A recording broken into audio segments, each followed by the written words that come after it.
تحط نفسك مكان الطرف الاخر اللي هو كل يوم بيعمل يا اكل. جماعه انا بلعب بازل، انا مش بعمل حلقه، اقسم انا بجيب الحاجات جنب بعض.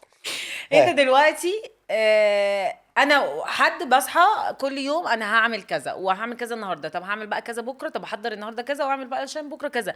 في يوم فجأة دماغي وقفت اي مش حاجه عارفه. تعملي، اي حاجه، مش نطلب اوردر. هاين عليك شاين تفكر يعني، علي. تخيل الطرف الاخر بيفكر وبيجيب الحاجات يبعت تتجاب وبيقوم يعملها. اقول لك على سر، بتغير ساعات الموضوع ليه؟ لا هو نفس الموضوع. مم. ساعات اي حاجه دي لان انت بتبقي عايزه حاجه معينه، مثلا كشري، مم. فلا ايه ده كشري سيخ، ايه ده ماما تيجي ناكل كشري النهارده؟